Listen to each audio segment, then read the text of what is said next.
이렇게 인사 나누겠습니다. 네, 멀리 도망가고 싶을 때, 네, 우리 하나님께 도망갑시다. 이렇게 한번 우리 옆에 계신 분들과 한번 인사 나누겠습니다. 네, 멀리 도망가고 싶을 때, 네, 하나님께 도망갑시다. 네. 네, 오늘 주제예요. 네, 주제 말씀입니다. 네, 멀리 두려움 때문에 멀리 도망을 갔던 한 사람의 이야기가 있습니다. 그 사람은 오이디푸스라고 불리는데요. 네, 고린도의 폴리보스 왕 부부의 아들로 살아가던 오이디푸스는 뜻밖의 자신을 향한 신의 뜻을 알게 됩니다. 그 뜻은 아버지를 죽이고 어머니와 결혼을 하게 될 거라는 겁니다.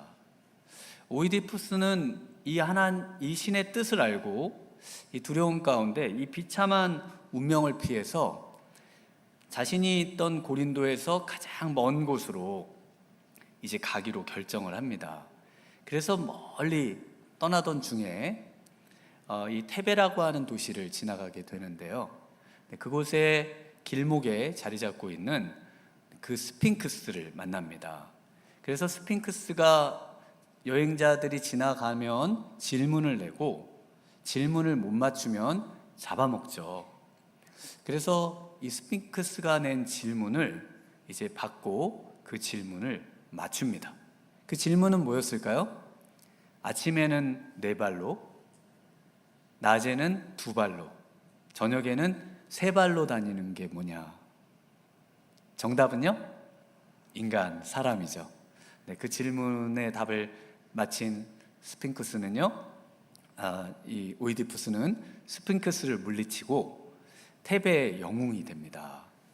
왕의 공석이었던 테베의 왕의 자리를 차지하고 그리고 왕비와 결혼을 하고 테베의 왕으로 살다가 그 나라에 큰 역병이 듭니다. 전염병이 창궐하게 되고 그 이유가 어디에서 비롯되는가 신에게 신탁을 물어보니까 아버지를 죽이고 어머니와 결혼한 자 때문이다라는 신탁을 받습니다.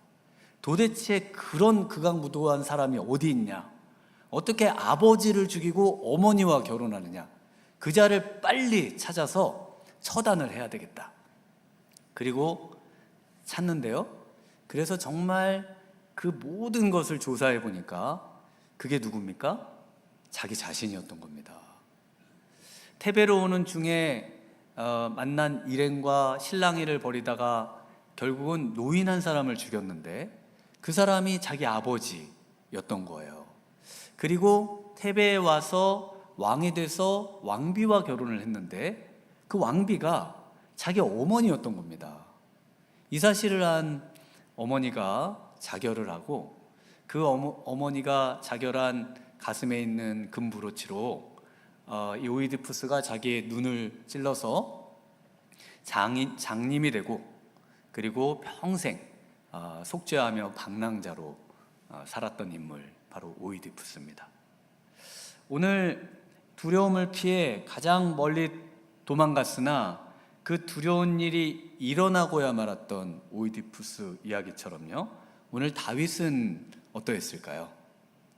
다윗은 자신을 죽이려는 사울 왕을 피해 가장 멀고 사울의 손이 닿지 않는 곳이라고 생각했던 블레셋 도시 중 하나인 가드로 투항해서 살려고 했습니다. 그러나 결국 더 큰 두려움에 사로잡히게 되는 것입니다. 저는 여러분도 우리 성도님들도 그런 경험이 있으실 거예요. 위험을 피해 멀리 갔더니 그 비슷한 위험, 더 큰 위험이 있고 또 그 사람이 싫어서 멀리 갔더니 그 사람하고 비슷하거나 더 내가 싫어하는 사람이 거기에 떡 버티고 있고 이런 것들 경험을 하셨을 겁니다. 저는 그 유학을 다녀왔지 않습니까? 근데 유학을 가려고 간 게 아니었어요. 이렇게 보시면은 똑똑해 보이시기도 하고 뭐 공부를 잘해 보이시기도 하겠지만 제가 정말 간신히 대학을 졸업했습니다. 네, 성적을 보여드릴 수는 없지만 정말 학사 경고를 몇 번 맞을 뻔하고 그 F 있잖아요. 그것도 있어요. 저는 많아요. 그런데 유학을 갔죠. 그래서 제가 갈 때 우리 그 후배들이 아니 어떻게 유학을 가냐, 말이 되냐 그러면서 저를 계속 공격을 했고 제가 공격을 많이 당했었죠. 왜 유학을 갔는가 하면요, 지금 있는 현실이 너무 있기가 싫었습니다. 제가 다니던 학교의 그 총장님과 교수님들이 모르겠습니다, 그렇게 싸우시는 거예요. 그래서 막 용역을 막 학교에 불러가지고 그래가지고 학교에 그 학생들이 도저히 공부를 할 수가 없어요. 한 반은 총장님 편, 반은 또 교수님들 편. 이래가지고 학생들이 공부가 제대로 되겠어요? 제가 그때 조교장이었는데 그래가지고 이 도대체 학교에 뭐 있을 수가 없었습니다. 그 교회는 우리 미랄교회보다 좀 상당히 작은 교회 교육 목사로 있었거든요. 그 교회는 또 멀리 또 이전을 계획을 하고 있었습니다. 그러니까 제가 맡고 있던 아이들은 여기에 다 그냥 있어야 되는데 이 아이들을 이제 버려두고 말하자면 저 멀리 어딘가 이제 또 가시는 거예요, 교회가. 그래서 저는 또 그게 너무 마음이 아프고 또 제가 다른 교회로 그러면 가면 되지 않냐. 그러면 성도님들이 목사님 우리 내버려두고 또 다른 교회 가실 거죠? 막 이러시는데 제가 어디 갈 수도 없고 어떻게 할 수도 없고 누구 편도 들 수 없고 너무 고달픈 거예요, 삶이. 그래서 유학을 가자. 이런 유학을 뭐라 그러나요? 도피 유학이라고 합니다. 도피 유학. 유학은 그냥 허울이고 도피예요. 뭐 영어를 할 줄 압니까? 뭐 히브리어를 뭘 할 줄 압니까? 그냥 간 거죠. 그래서 버틸 만큼 버티다가 조용히 돌아오게 되면 돌아온다, 이런 제 생각으로 갔습니다. 그래서 이제 거기서 안 오고 싶었어요. 있을 수만 있다면은 정말 그 고달프고 힘들고 또 만나기 싫고 또 그 상황으로 들어간다는 생각만 하면은 너무 속이 답답하고 힘들고 가능한 거기에 이렇게 살아보려고 했습니다. 그런데 지금 이렇게 와 있네요. 네, 그래서 멀리 도망가고 싶을 때 어떻게 해야 될까요? 우리 성도님들도 혹시 그런 마음 속에 계신 분 있지 않으실까요?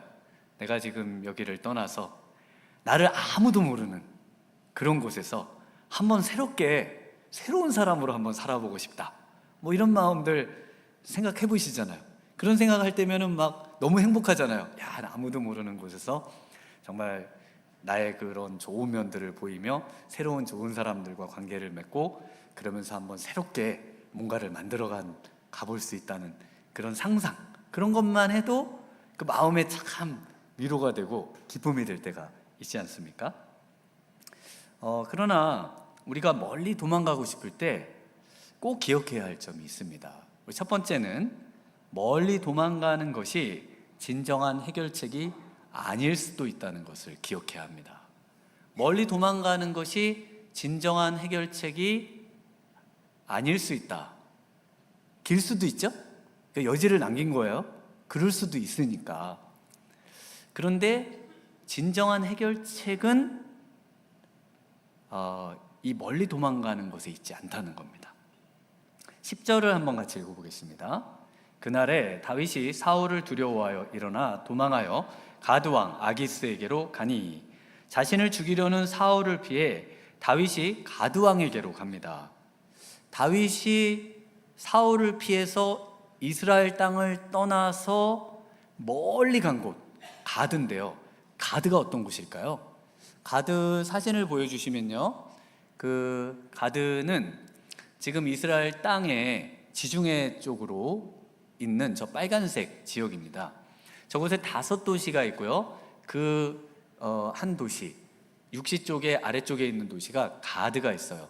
우리 성도님들이 잘 아시는 그 도시는 가자 지구 할 때 가자라는 도시죠. 그 가자는 바닷가에서 맨 아래쪽에 보시면 가사라고 되어 있습니다. 이 가사라고 불리는 곳이 오늘날 가자예요. 가자 지구. 히브리어로는 아자라고 부릅니다. 그래서 발음에 따라 가자, 아자, 가사 뭐 이렇게 뭐 여러 이름으로 불리는데 지금은 저 영토보다 상당히 작죠. 그러니까 저기는 어떤 곳인가요? 이스라엘과는 완전히 등을 진 그 적국입니다. 적의 나라로 피신을 간 거예요. 도망을 간 거예요. 그러면은 사울이 아무리 전 국토를 돌아다녀도 또 자기하고 친한 나라는까지는 갈 수 있잖아요. 그런데 적국, 완전히 원수지간인 저 나라는 갈 수가 없죠. 그리고 가자를 포함한 저 블레셋 지역은 그 당시 철기 문화를 가지고 있었습니다. 엄청나게 강력한 문화를 갖고 있었어요. 그 당시 다 청동기인데 철기를 갖고 있는 곳이거든요. 그러니까 지금은 이스라엘이 그 굉장히 강해서 가자를 뭐 폭격을 하고 뭐 군인이 들어가서 또 지배를 하지만 저 당시만 해도 오히려 저 블레셋이 이스라엘을 그 점령하고 또 맘만 먹으면 공격할 수 있고 이럴 수 있는 때였거든요. 근데 그때부터 지금까지 계속 싸우고 있어요. 네. 그리고 사울 왕하고 또 그 아들 요나단은 그 블레셋과의 전투에서 최후를 맞이하기도 합니다. 그러니까 다윗이 피해간 곳, 저 블레셋 땅은요, 가드라고 하는 곳은요, 사울의 손이 전혀 안 닿는 가장 먼 곳입니다. 다른 곳은 뭐 자객을 보낼 수도 있고 있다는 소식을 알면은 뭔가 행동을 취할 수가 있잖아요. 근데 저 블레셋만은 안 되는 거예요. 저 블레셋은 어디서 왔을까요? 저 블레셋은 이제 뭐 요즘 오디세이라는 영화가 또 많이 흥행하고 있는데 그 트로이가 이제 멸망을 당하지 않습니까? 그리고 그 트로이의 사람들이 남은 사람들이 그 세계로 흩어집니다. 전 세계로. 그래서 로마로 가서 로마를 건국했다고도 하고 이집트로 가서 또 이집트를 또 괴롭히기도 하고 갑돌, 크레타에 있기도 하고 갑돌에서 온 갑돌 사람이라고 불리는데 저 바로 이 가나안 지역에 와서 그 땅을 차지해서 자신들을 블레셋이라고 부르면서 또 살던 사람들. 그래서 이 연방 그 고대 그리스나 이런 모습처럼 이 도시국가를 형성하면서 살던 그런 민족이 바로 저 블레셋입니다. 그래서 다윗이 지금 그곳으로 도망을 간 거예요. 그런데 지금 다윗이 사울을 두려워해서 일어나서 가드로 갔는데요. 가드는 다윗이 죽였던 블레셋의 명장 골리앗의 고향입니다. 그러니까 오히려 골리앗을 죽였고 자신을 받아줘서 장군으로 써주기를 바라는 마음도 있었을지도 모르겠습니다. 사울만 피하면 된다고 생각했을 텐데요. 그 결과가 어떻습니까? 12절에 보시면 우리 한번 같이 읽어볼까요? 다윗이 이 말을 그의 마음에 두고 가드왕 아기스를 심히 두려워하여. 네, 다윗이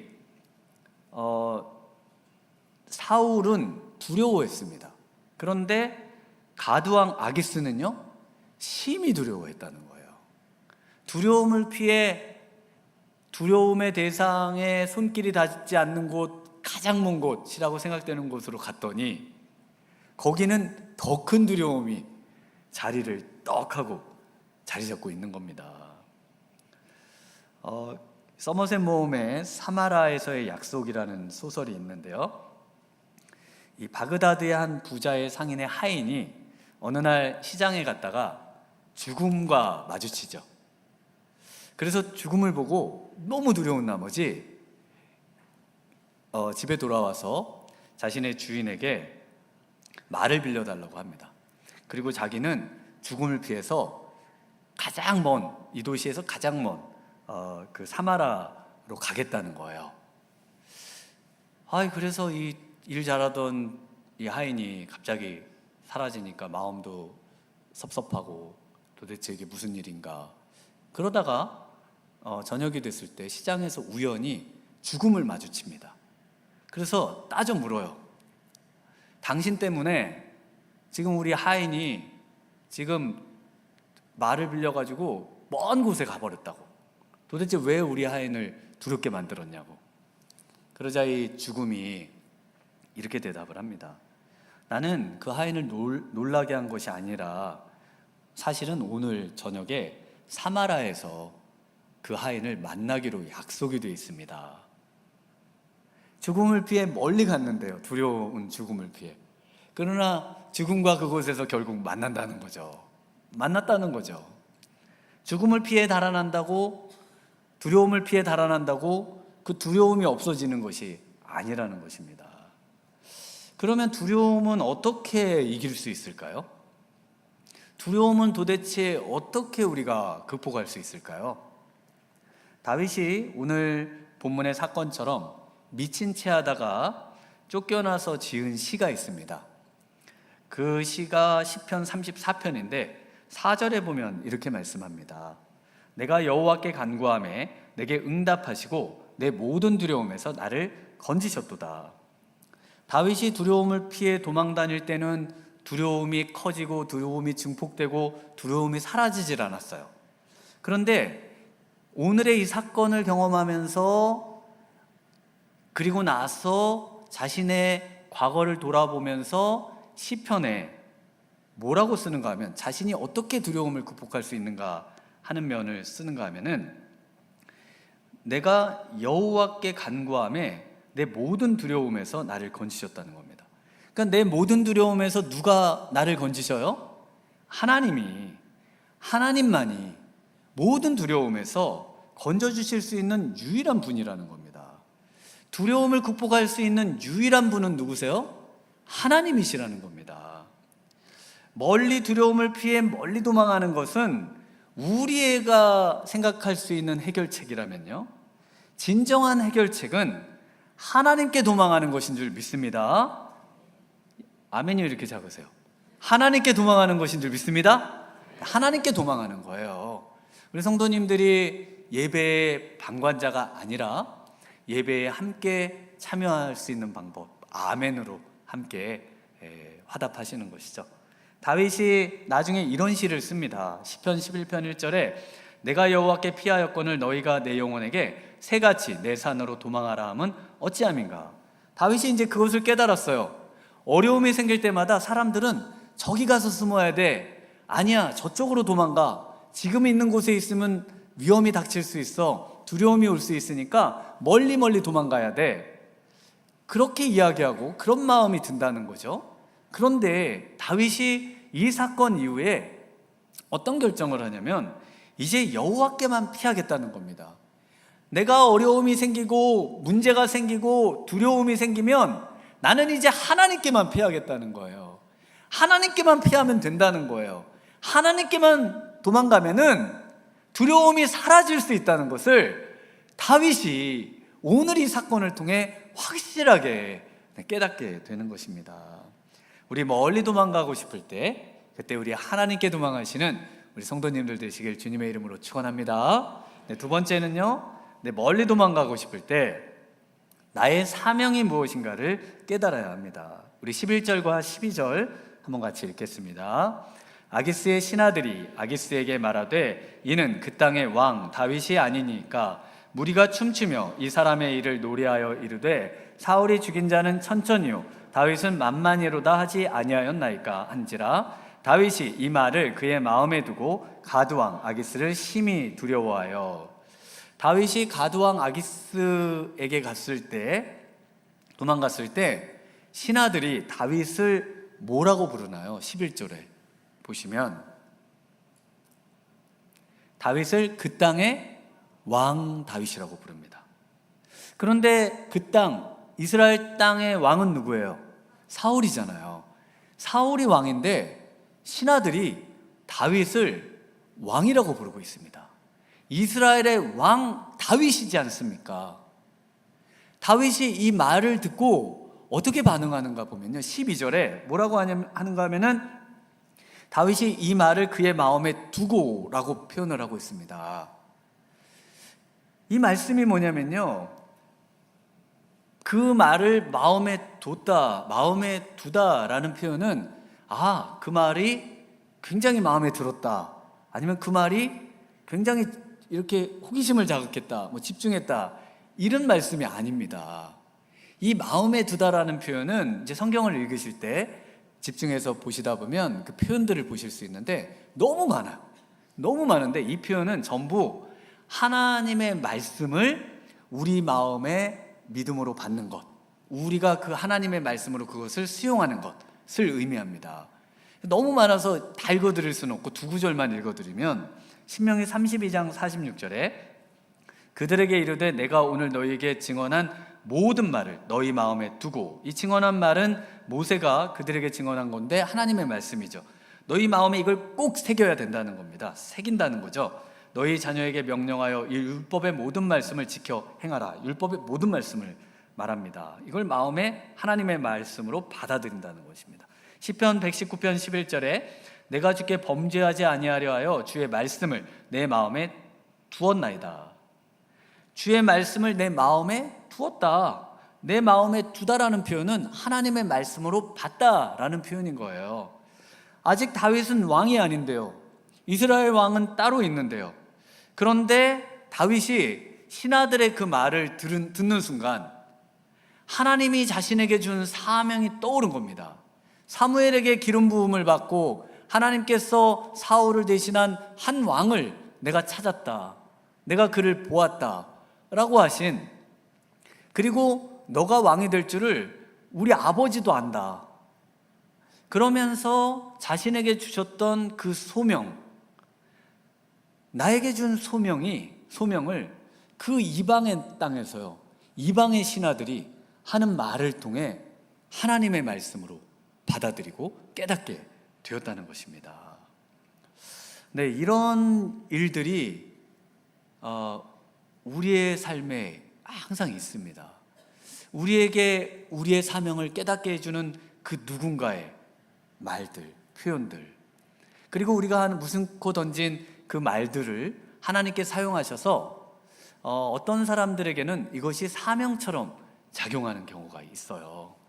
저는 저희 아버님이 제가 그렇게 공부를 안 하고 싸돌아다니고 그리고 그렇게 게임만 하고 그러는데도 항상 뭐라 그러셨냐면 이 공부 잘하는 아들이라고 항상 이렇게 쓰다듬어 주셨습니다.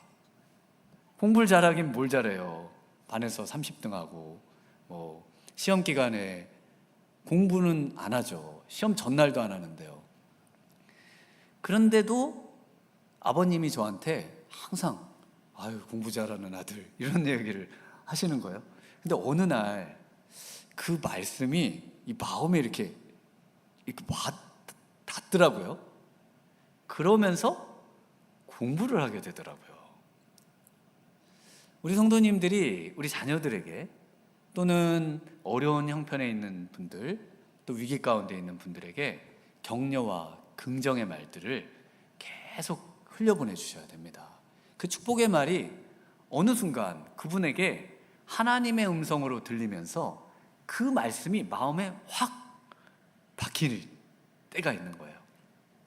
제가 이제 그 IMF 때 그 신학교를 이제 마른 휴학이고 그냥 중간에 그만뒀습니다.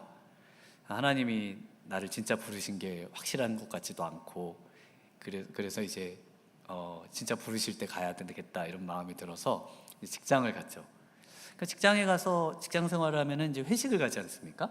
그럼 우리 선배님들이 이 회식 밥을 먹어요. 그렇죠? 1차 밥을 먹죠. 그 다음에 어디 가죠? 2차. 그 다음 또 어디 가죠? 3차 또 가잖아요. 계속 가잖아요. 하여튼 계속 가잖아요. 다 가보셨잖아요. 근데 1차를 가면은 꼭 저를 집에 보내는 거예요. 물론 제가 따라가면은 비싼 안주를 다 먹어치울 거를 아시니까 보내시기도 하지만, 보내면서 항상 뭐라 그러냐면 넌 앞으로 목사가 될 사람이잖아. 너는 오지 마. 넌 집에 가. 맨날 저를 보내는 거예요. 어떨 때는 좀 따라가서 저도 뭐 노래도 좀 부르고 아니면은 뭐 비싼 안주도 좀 먹고 놀고 싶은데 항상 저를 보냅니다. 그러니까 못 가봤어요, 저는. 그래서 근데 그 분들이 하는 말 있잖아요. 너는 목사가 될 거잖아. 그 말을 계속 저한테 하시더라고요. 뭐 제가 시간 나면 성경도 읽고 뭐 또 기도해 드린다고 그러고 뭐 그래서 그러시고 뭐 신학교 또 중퇴하다 왔다 그러고 뭐 이러니까 아마 그러셨겠죠. 근데 그 말이 저한테 결국 2년 뒤에 다시 복학하게 되는 큰 계기가 됐습니다. 하나님의 말씀으로 들린 거예요. 하나님이 나를 부르시는구나. 하나님이 그럼 사인을 주세요. 그래서 제가 다시 복학을 하게 됐는데요. 우리에게는 이렇게 무심코 흘려 넘어가는 말씀 중에 하나님의 음성, 사명으로 들려주시는 것들을 깨달아야 합니다. 이걸 깨달아야 우리가 왜 도망을 가야 되는지, 아니면 어떻게 이 위기의 상황을 해결해야 하는지, 이 상황에서 나는 무엇을 해야 하는지 그것을 알아낼 수가 있어요. 사명이 없으면 안 됩니다. 유퀴즈를 저는 유퀴즈를 안 보고 이렇게 짤같이 이렇게 나오는 거 있잖아요. 그런 것만 이렇게 보는데 가끔. 근데 거기 보니까 32년 차 정신과 의사분이 나오셨더라고요. 그러더니 그분이 이런 말을 해요. 다 그만두고 떠나고 싶을 때 그냥 싫고 현재가 싫고 모든 것을 그만두고 어디론가 도망가고 싶을 때, 우리 직장인들로 하면은 뭐죠? 사표 내고, 네, 그리고 그냥 직장을 그만두고 싶을 때죠. 근데 이분이 구체적으로 명확하게 하고 싶은 일이 있어서 가고 싶은 곳이 있어서 가는 거는 괜찮다는 거예요. 그런데 그렇지 않고 막연하게 그냥 현재를 피해 도망가려고 하는 거라면은 절대로 그렇게 하면 안 된다는 겁니다. 그 이유는 그렇게 그냥 싫어서 떠나는 것은 거기에 있으면서 받는 스트레스의 10배가 된다는 거예요. 10배. 10배가 된다는 거예요. 이건 제 말이 아니고 그 32년 차 정신과 의사의 말입니다. 이런 분들이 하루에 한 명은 꼭 이상 온다는 거예요. 그래서 만약에 그렇게 되면은 긴 무기력증에 빠지게 되고 우울증에 빠지게 되고 삶의 의미를 잃어버리게 되고 그렇게 된다는 겁니다. 그래서 뭘 깨달아야 되는 거예요? 나는 왜 사나? 난 뭘 위해 살아야 되나? 우리에게 주신 사명이 뭔가? 나에게 주신 사명이 뭘까? 이걸 깨달아야 된다는 겁니다. 이걸 깨달아야지만 삶의 의미를 발견하게 된다는 거예요. 오늘 다윗을 봐보세요. 다윗이 죽음을 불사하고 이리 죽으나 저리 죽으나 사울 왕에게 잡혀 죽으나 가서 가드 왕에게 죽으나 어차피 죽잖아요. 그런데 왜 미친 척을 합니까? 왜 미친 척을 해요? 왜 갑자기 살고 싶어 합니까? 왜냐하면 신하들이 한 말, 그 땅의 왕 다윗이지 않습니까?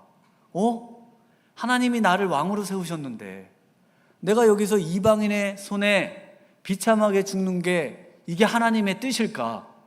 그럴 수 없다. 나는 살아야 된다. 그 순간 떳떳하게 들어갔다가 지금 완전히 망가진 미친 척하는 그 연기를 하지 않습니까? 그런데 이 미친 척하는 연기가 먹혀요. 어떻게 먹힐까요? 다윗이 멀쩡했던 다윗.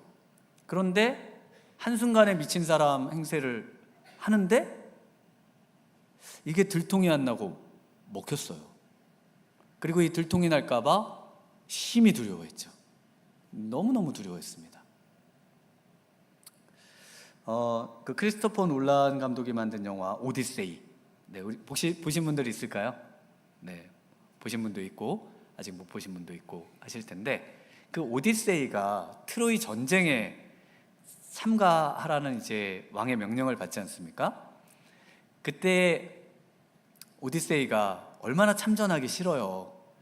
사랑하는 가족과 또 참전하면 이게 얼마나 긴 전쟁이 될지, 또 이기고 돌아올지 아무 장담을 할 수가 없잖아요. 그래서 오디세이가 어떤 꾀를 부리냐면, 꾀들이 오디세우스잖아요. 오디세이가 미친 척을 합니다. 그래서 미친 척을 하는데 쟁기로 이제 막 밭을 가는데, 거기다 쟁기로 밭을 가면서 씨를 뿌려야 되죠. 근데 뭘 뿌리냐면은 소금하고 모래를 뿌려요. 막 그러면서 막 미친 척을 하는 거죠. 막 못 알아보는 척하고 막 미친. 근데 그거를 보고 있던 이제 왕하고 같이 간 사람이 그 애기 텔레마코스 그 아들 있잖아요. 애기인 아들. 그 아들을 그 쟁기 앞에다 갖다 놓습니다. 그러면 미친 사람이면은 그걸 애기를 그냥 치고 가야 되잖아요. 근데 그걸 못한 거예요. 거기 앞에 멈춰 선 겁니다. 그래서 들통이 나요. 그래서 결국은 끌려서 가서 트로이 목마 만들어 갖고 그 트로이를 멸망시키는 그런 아주 큰 일을 또 하죠. 들통이 난다니까요. 연기를 하는 거는 들통이 나게 돼 있어요. 가짜 울음? 들통 나죠. 물론 아주 교묘하게 정말 그걸 다 감추면 깜짝같이 속일 수도 있겠지만, 다윗이 어디 그럴 만한 인물입니까? 그 진실하고 하나님 앞에 또 사람들 앞에 거짓 없이 살던 그 사람이 그게 가능해요? 여러분, 거짓말 안 하다가 거짓말 하려고 그러면 우리 애들 어떻게 해요? 전화 받고 아빠가 집에 없다고 그러래요. 그러면서 끊잖아요. 없다고 그래? 그러면 없다고 그래. 없어요. 이렇게 해야 되는데 없다고 그러래요. 그리고 이제 우리 애들은 순수하니까 얼마나 티가 납니까, 그게. 그래서 세 번째로는요, 멀리 도망치고 싶을 때 하나님의 도우심을 구해야 합니다. 그럼 하나님이 반드시 도와주시죠. 우리 13절 다윗이 미친 척하는 연기를 한번 보겠습니다. 함께 읽습니다. 그들 앞에서 그의 행동을 변하여 미친 체하고 대문짝에 그적거리며 침을 수염에 흘리매. 멀쩡하던 사람이 갑자기 행동이 변해요. 가만히 있다가 제가 여기서 막 미친 척을 하면은 성도님들이 연기를 하시네? 이런 느낌이 드실 거 아니에요? 그런데 의심 볼만도 한데 14절에 보면 이렇습니다. 아기스가 그의 신하에게 이르되 너희도 보거니와 이 사람이 미치광이로다. 어찌하여 그를 내게로 데려왔느냐. 신하들은 계속 의심하고요, 계속 아닌 걸 알아요. 그런데 거기에 최종 결정자인 왕이 미친 사람으로 믿어줍니다. 미친 사람이라고 확신을 해요. 어떻게 이렇게 될까요? 하나님이 도와주셔서 가능하다는 거예요. 하나님 앞에 다윗이 이 순간에 하나님, 제가 사명 잃고 사명 잊어버리고 목숨 구하자고 여기 왔는데 여기서 죽는 거는 정말 제가 감당하지 못하겠습니다. 하나님, 이 미친 척 연기 정말 어설플 수도 있겠지만은 그래도 이게 꼭 먹히게 도와주세요. 꼭 성공하게 도와주세요. 그렇게 기도를 한 거예요. 그러면서 이 신들린 연기를 통해서, 성령 충만한 연기를 통해서 이 다윗의 연기를 보니까 이 엄청난 이 신들린 연기가 이 왕의 눈앞에는 완벽한 미친 사람으로 보인 겁니다. 미친 사람인 것처럼 보인다라고 하질 않아요. 미치광이를 니네들이 미치광이가 이 땅에 없어갖고 데려왔냐? 막 이러면서 신하들을 꾸짖잖아요. 다윗은 100% 미친 사람인 거예요. 그래서 쫓아버리는 겁니다. 이때 시은 시편이 시편 34편이라고 그랬지 않습니까? 거기 6절에서 8절에 보면은 이렇게 말씀합니다. 이 공고한 자가 부르짖음에. 공고한 자 누구예요? 다윗이죠. 부르짖음에. 그 미친 척 연기할 때 하나님께 부르짖었다는 거예요. 속으로 얼마나 부르짖었겠어요. 여호와께서 들으시고 그의 모든 환난에서 구원하셨도다. 하나님께서 구원해 주셨다는 거예요. 부르짖으면 하나님이 구원해 주시는 줄 믿습니다. 우리 성도님들이 하나님께 도움을 구하면, 지금 도망가고 싶을 때 도움을 구하면 도와주신다는 거예요. 그러면서 그 다음 절에 이렇게 말합니다. 여호와의 천사가 주를 경외하는 자를 둘러 진치고 그들을 건지시는 도다. 도와주는 무수한 보이지 않는 그 모든 천사들을 통해 하나님이 도와주시더라는 거예요. 그러면서 너희는 여호와의 선하심을 맛보아 알지어다. 그에게 피하는 자는 복이 있도다. 다윗이 자신의 이 경험을 토대로 성도들에게 뭐라고 권면을 하는가 하면은 여호와의 선하심을 너희도 맛보아 알아라, 이렇게 말을 합니다. 그러면서 그에게 피하는 자는 복이 있도다. 하나님께 정말로 피해서 그것을 맛보아 알라는 겁니다. 우리가 하나님께 피하면 도와주시죠. 믿습니다. 그걸 알아요. 그래서 우리가 하나님을 어떻게 합니까? 성경 공부. 그럼 성경을 외우고 또 믿습니다, 고백은 하고요. 그런데 진짜 신앙은 뭐예요? 신앙은 말이 아니라 행동인 거예요. 우리의 삶의 체험이고 우리의 삶의 경험이고 우리의 삶에 일어나는 실질적인 하나님의 도움을 맛보아 아는 것이거든요. 그래서 2010년에 방영된 파스타라는 드라마가 있습니다. 저는 못 봤어요. 유학 중에 있었는데 그때 이 파스타라고 하는 이 대사들 중에 접시에 대한 대사가 있습니다. 보신 분도 있을 텐데요. 주방장이 이 셰프들에게 이제 뭐라고 하냐면 손님들이 남긴 음식을 통해서 맛을 평가하겠다는 거예요. 그래서 이분은 접시를 보는 거예요. 손님들은 지나가면서 뭐라고 그래요? 맛있었어요. 잘 먹었어요. 정말 어디서도 맛볼 수 없는 정말 귀한 음식이었어요. 뭐 세상에 이런 음식이 있었을까요? 뭐 이러면서 칭찬을 하고 가는데 그 음식에 손을 하나도 안 댔네요. 그러면요, 그게 칭찬일까요? 그게 진짜 맛있는 거예요? 아니라는 거예요. 그래서 이렇게 말을 합니다. 앞으로 접시에 남겨 돌아오는 음식은 쓰레기통이 아니라 너희 입속에 처박힐 줄 알아라, 이런 말을 합니다. 그러면서 아주 유명한 말을 하죠. 요리사에게 최고의 찬사는 손님의 칭찬보다 말없이 돌아오는 빈 접시다. 손님의 최고의 찬사는요, 그 해준 음식을 아무 말 없지만 빈 접시로 양념까지 싹싹 먹어치우는 그 빈 접시야말로 최고의 찬사라는 겁니다. 앞에서는 막 잘해요. 잘해요. 당신이 최고입니다. 사랑합니다. 겉으로는요, 다른 여자 만나고 남자 만나고 말은 하나도 안 듣고, 그러면 그게 무슨 정말 신실함이에요. 그게 무슨 모습입니까? 우리 하나님께 우리의 신앙의 모습이 이와 똑같을 수 있다는 겁니다. 하나님 앞에 믿습니다. 하나님이 정말 최고예요.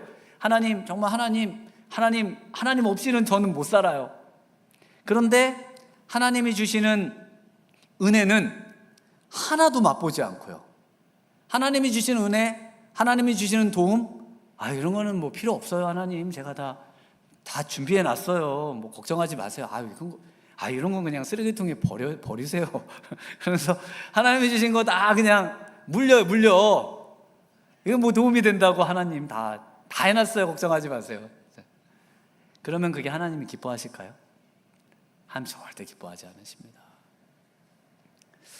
네, 오늘 정말 우리 성도님들의 삶 속에요, 우리 하나님이 주시는 그 놀라운 은혜, 이 놀라운 은혜를 맛보아 누리시는 정말 진정한 도움 되시는 우리 하나님을 경험하시는 우리 미랄의 성도님들 되시길 주님의 이름으로 축원합니다. 이 시간 우리 함께 찬양하고 기도하겠습니다. 은혜 아니면 살아갈 수가 없네. 이 찬양 우리 성도님들과 많이 저희가 부르기도 했지만, 정말 우리가 은혜 아니면 살 수 없고 하나님의 도움 아니면 살 수 없고 하나님께만 피하고 싶습니다. 이런 마음을 담아서 이 찬양 함께 찬양하시겠습니다. 은혜 아니면 살아갈 수가 없네. 호흡마저도 다 주의 것이니 세상 평안과 위로 내게 없어도 오직 예수뿐. 우리 다시 한번 찬양합니다. 은혜 아니면 살아갈 수가 없네. 은혜 아니면 살아갈 수가 없네. 호흡마저도 주님의 것입니다. 마저도 다 주의 것이니 세상 평안과 위로 내게 없어도 예수 오직 예수뿐이네.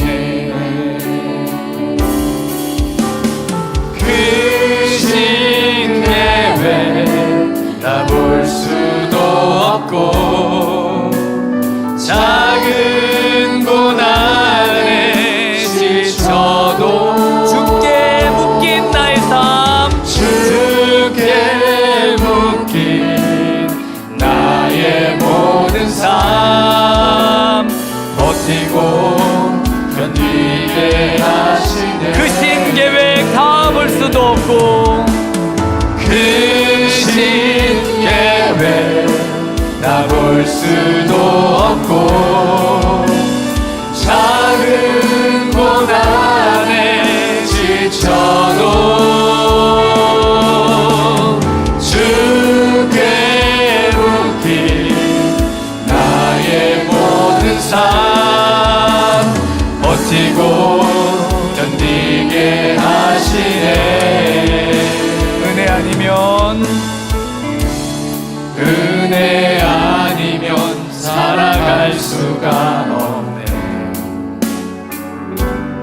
나의 모조도 다 주에 맡기니 참된 평안과 위로 내게 주신 참된 평안과 위로 내게 주신 주 예수 오직 오직 예수뿐이네. 예수뿐이네.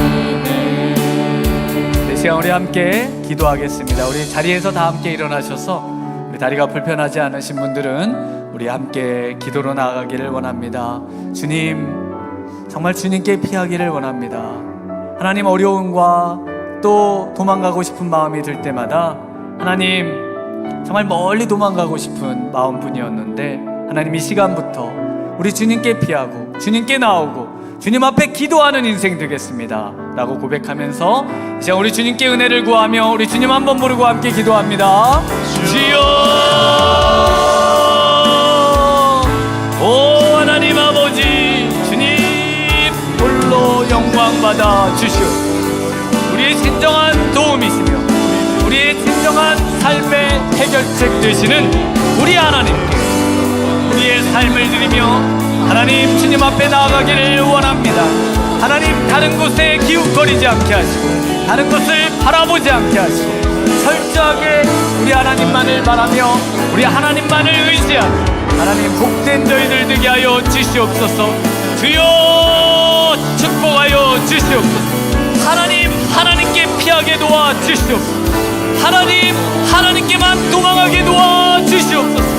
오직 하나님의 은혜를 맛보아 알게 도와주시고 오직 하나님의 도우심만을 맛보아 알게 도와주시고 오 하나님, 하나님의 은혜 속에 하나님 정말 주님 세상에 줄 수 없는 평안과 위로를 경험하며 오직 예수 붙들고 하나님, 오직 예수 십자가 붙들고 승리하는 복된 인생 되도록 오 주님 축복하여 주시옵소서. 주님 은혜로 함께하여 주시옵소서.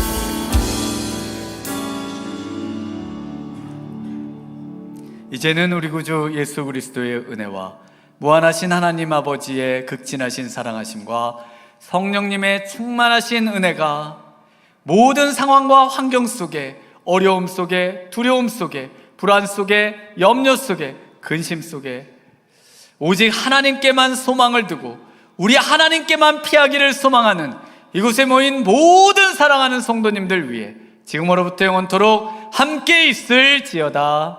아멘.